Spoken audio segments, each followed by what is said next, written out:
Hey there, Grumpy Old Fart here. I'm doing an AD&D story, kind of an advice video. And this isn't for the Dungeon Master, this is for the players.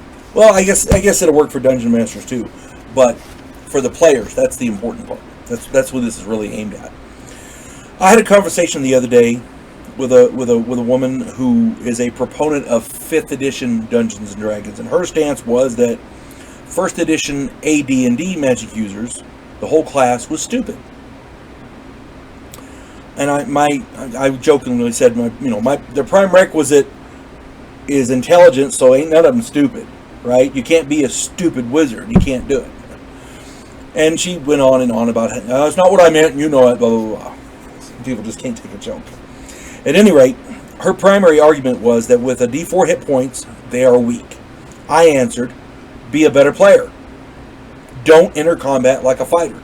If you're trying to go toe-to-toe with somebody, you're playing it wrong. If you're running a first level wizard and you're trying to go into combat, melee combat with your dagger or staff or whatever, you deserve to die. You're playing stupidly. Be a better player. Her next argument was that with only one spell at first level, they are virtually useless. My response was, be a better player. Know what your spells do. Know which spells to use in different situations. Understand precast spells. Now, precast spells have been around forever. I use them in my games. My son is getting ready to run an AD&D game, and I rolled up a wizard for that. I got to talk to him about precast spells. It's a good reminder. At any rate, if you don't know what a precast spell is, check out my video, AD&D Hacks Precast Spells. Okay? At any rate,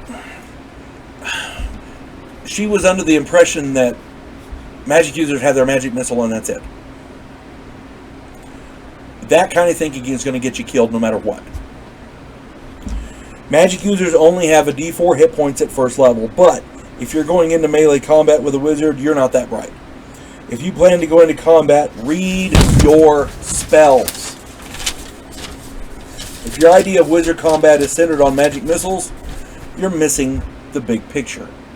A magic missile can hit one target. You only have, at first level, you have one magic missile, you can hit one target. At higher levels, the magic missile spell becomes more powerful. You can hit multiple targets, that's cool. But at first level, we're talking about first level wizards here. You can hit one target. Burning hands can sweep a room. It's a fan of flames. The good part about burning hands is it sets things on fire. Burning opponents take damage over several rounds until they are extinguished. Somebody gets hit with a burning hand spell and they continue combat without putting themselves out, they're taking damage every round. It continues. Dancing lights in the shape of a glowing humanoid can scare the daylights out of primitives and distract others. A glowing humanoid shows up. What are you going to do? I'll direct my attack at him. Meanwhile, the wizard over here turns and runs away or whatever. Okay, that's part of the dancing light spell. Firewater turns a water skin into a weapon, especially when paired with a torch. You cast your fire water on your water skin and spray the water, the now volatile chemical mixture on him that burns. If he's holding the torch, it's even better, It's not what you got, it's how you use it. The grease spell keeps opponents from attacking if they do, and if they do, you drop a torch. Because that shit burns. Read the spell. Shocking grasp in a pool of water can be devastating. I did a spell on that called Watch Your Fire. Especially if these opponents are standing in a pool of water, right? Shocking grasp. You hit one of them, the electricity transfers to all of them. Sleep affects multiple targets. The first spell I take, whenever I'm running a first level wizard, the first spell I try to get is sleep. The reason being, sleep affects multiple targets. If what you're fighting won't be affected by your sleep, you don't need to be fighting it. Either you've done a very serious tactical miscalculation and you need to get the hell out of Dodge, or your dungeon master has it in for you and you need a new dungeon master. It's that simple. Okay? And these are only a few options. There's tons more. Magic users are limited to dagger, dart, and staff. When I create a new magic user, I usually choose darts. And people go, but they only do a D3. Yeah, but you get 3 shots around. And it's a missile weapon. You can, from a distance. You can throw a dagger as well, yes, but you get 1. Well, I mean, you can only get 1 around. With darts, you get 3 around. You're throwing handfuls of the damn things. You get to use your dexterity bonus to hit with them. In my opinion, is much more advantageous than a melee weapon, because if you got your dagger trying to stab him, you're in melee combat with a bad guy. That's not real bright as a magic user with a D4 hit points. If you're at a distance, you can throw darts, and if he starts coming towards you, you can turn and run. Okay? Survivability. Here's the other hard part that people don't like about wizards: creating a spellbook. Creating a spellbook can be annoying, but that's literally the worst part of creating a character. Your intelligence gives you the minimum and maximum number of spells in the book for each level, and the percentage chance of a spell being in your book. Now, at first level, you only get first level spells, so you don't have a whole hell of a lot to do. And if you play it according to the book, later on, you only get certain, as you go up, as you're able to cast a new spell, you get 1 from the next one, and you randomly determine it. So, and then later on, if you want more spells to go into your book, you've got to find those bad boys. So it's kind of a difficult road there, getting new spells. But people don't share spells too well when you have to work hard to get them. They play wizards more effectively because, gee, I've got this spell, can you trade me for that one? It's not, oh yeah, take all these spells, blah, blah, blah, blah, blah. Spells are hard to come by. Just saying. So you got your intelligence. It gives you the minimum and max number of spells in your book for the first level, and you got a percentage chance of the spell being in your book. What you do is you choose a spell and roll to see if it's in your book. If it is, you write it down. If not, don't. Keep choosing spells and rolling until you either reach your maximum number or you're done with the first level spells in the book. In the player's handbook on Earth to Combat. That's where the spells are. If at that point, when you get done through the whole list, if you don't have the minimum number, you get to start over, choosing and rolling again. Okay? I've never had to do that, ever. I've always gotten the maximum amount before I get done with the spells. So, sometimes I don't always get the spells that I want, but, like for this wizard that I just rolled up, the first level for my son's game, I didn't get Shocking Grasp. It's one of my favorite spells, because you can precast that. At any rate, I got the other one, Sleep, Magic Missile, blah, blah, blah, blah, but I didn't get Shocking Grasp. Boo-hoo. I'm going to try to work through it anyway. Why? I'm a better player. At least I like to think I am.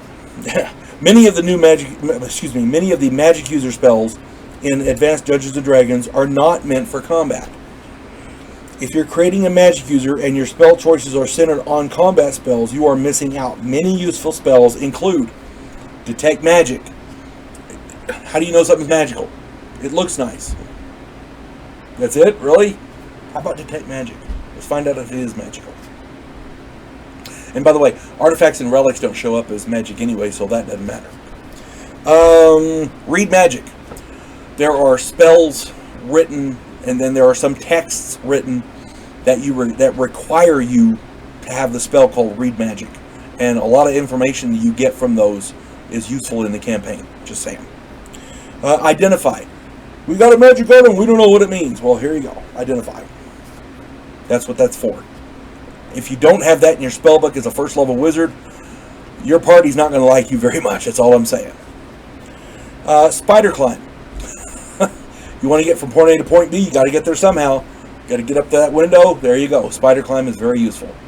It's also useful for hiding, because in a dark room you can get up in the ceiling in a corner and just sit there and hide, and hang from the ceiling, as it were, like Spider-Man. And there are people walking underneath. Unless they look up into the darkness, they won't see you. Spider climb is quite useful. I did a video. I cannot remember what the name of it was a while back, where the group I was playing with wanted me to use all the spells, and use it play by the book, as it were. And so I said, "Do you really want to play by the book? Fine. Spell components it is." Everybody's looking around trying to find a live spider for the wizard to eat so we can climb the wall. A spider climb. Hold portal. Hold portal is really nice for when you're trying to escape. If you're running through a dungeon or a catacombs or whatever, and there's a series of doors, you can turn and shut the door behind you, cast hold portal on it, and run, and the bad guys are having a hell of a time getting through that door. It's also nice if you need a secure place to sleep. You go in there, you shut the door, you cast hold portal, and then you're able to get some sleep for a few hours at least. I'm not sure how long that lasts. The duration of that might be in question, but it's something. Tensor's floating disc. I have lost count of the number of uses for that spell. You can carry treasure.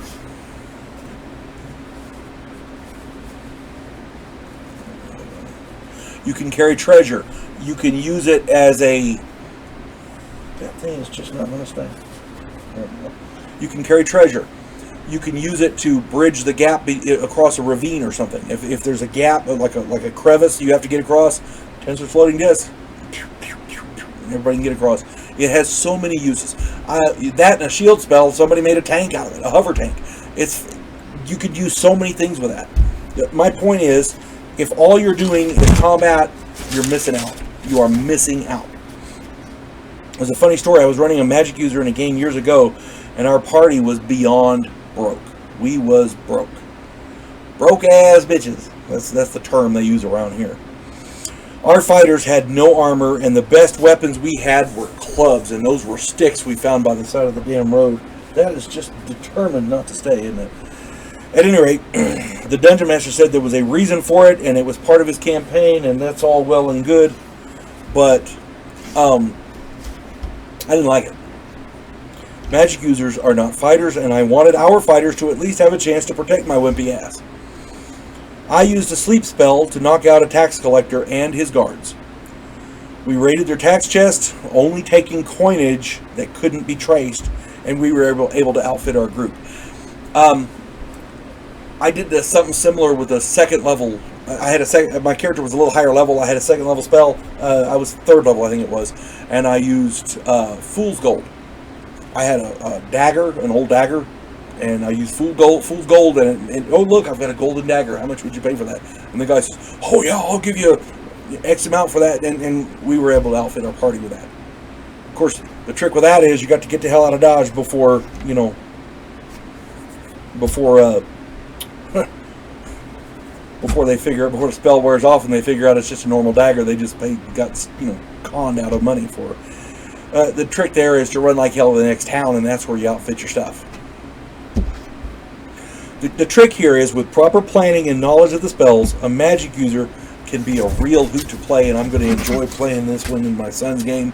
He's an excellent dungeon master, and with any luck, it's going to be a blast. Again, read your spells. Think. Be a better player. It's that simple. You folks have a good day. God bless one and all.